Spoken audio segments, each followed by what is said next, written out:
राधे राधे। अघन मास में गुरुवार का दिन बहुत ही महत्वपूर्ण माना जाता है।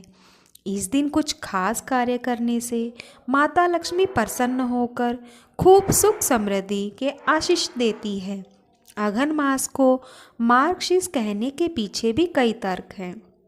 भगवान श्री कृष्ण की पूजा अनेक स्वरूपों व अनेक नामों से की जाती है। इन्हीं स्वरूपों में से एक मार्गशीर्ष भी श्री कृष्ण का रूप है। आज की वीडियो में आप जानेंगे कि इस दिन क्या करना चाहिए। अघन मास में भगवान श्री कृष्ण के बाल स्वरूप की उपासना करनी चाहिए तथा अधिक से अधिक मंत्र ओम नमो भगवते वासुदेवाय का जाप करना चाहिए।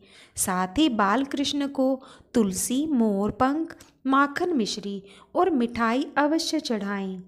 अगहन गुरुवार के दिन घर में माता लक्ष्मी के चरण चिन्ह बनाकर तथा तुलसी जी की पूजा करने से घर में खुशहाली आती है तथा घर हमेशा सुख समृद्धि से भरा रहता है। यदि घर सुहागिन महिलाएं बुधवार की रात साफ सफाई करने के बाद अगहन गुरुवार के दिन पूर्ण निष्ठा के साथ देवी लक्ष्मी की उपासना करें तो माता प्रसन्न होती हैं और घर में स्थायी निवास करती हैं। इस दिन माँ महालक्ष्मी की श्रद्धापूर्वक उपासना करने तथा घर के चौखट पर दीपों से रोशनी करने से माता लक्ष्मी प्रसन्न होकर शुभ आशीष देती है। अगहन मास में शंख की पूजा करना बहुत ही शुभ माना जाता है। अतः इस माह में शंख में तीर्थ का जल भरकर पूजा घर में स्थापित भगवान का अभिषेक करें तथा उस जल को शंख में मंत्र बोलते हुए चारों दिशाओं में घुमाएं। बाद में यह जल घर की दीवारों पर छींटे। शंख में माँ लक्ष्मी का वास माना जाता है तथा श्री विष्णु इसे धारण करते हैं। अतः इससे घर में शुद्धि बढ़ती है, शांति आती है, क्लेश दूर होते हैं तथा लक्ष्मी जी का आशीर्वाद मिलता है। मार्गशीर्ष मास में गुरुवार के दिन विष्णु सहस्त्र नाम, भगवद गीता और गजेंद्र मोक्ष का पाठ अवश्य करना चाहिए।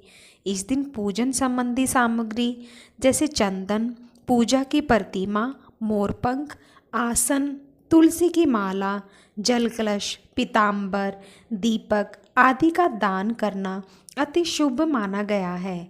मार्गशीर्ष गुरुवार के दिन सायंकाल के समय तुलसी जी के पास एक दीपक जरूर जलाएं। इस दिन अपने गुरु तथा इष्ट को ओम दामोदराय नमः कहते हुए प्रणाम करना चाहिए।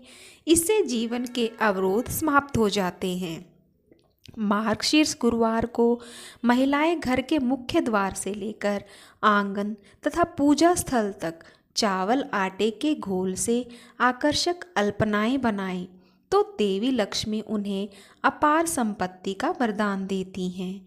मार्गशीर्ष माह का महत्व अपने गोपियों को कहते हुए भगवान श्री कृष्ण ने कहा था कि जो इस माह यमुना स्नान करेंगे उन्हें मैं सहज ही सभी को प्राप्त हो जाऊंगा। अतः इस अघन मास में या मार्गशीर्ष गुरुवार को नदी स्नान का विशेष महत्व शास्त्रों में बताया गया है। इस दिन माता लक्ष्मी की कृपा पाने के लिए हर मनुष्य को लक्ष्मी जी एवं नारायण की प्रतिमा स्थापित करके इनकी उपासना करके खीर का भोग तथा श्री नारायण को गुड़ चने का भोग लगाना चाहिए। इस दिन किसी पवित्र नदी में स्नान अवश्य करें। आइए अब जानते हैं कि इस दिन हमें क्या नहीं करना चाहिए। इस दिन बाल ना कटवाएं और ना ही नाखून काटें। किसी की निंदा ना करें और ना ही सुने। अपने गुरु, माता पिता, बहनों, बुआ, कन्या का अनादर ना करें। यदि किसी से बोलचाल या घर में कलेश हो जाए तो निंदा बिल्कुल भी ना करें। जीरे का सेवन नहीं करना चाहिए। तामसिक तथा मांसाहारी भोजन ग्रहण ना करें। इस दिन अपने विचारों को भौतिक सुख सुविधाओं से दूर रखें तथा ब्रह्मचर्य का पालन करें। राधे राधे।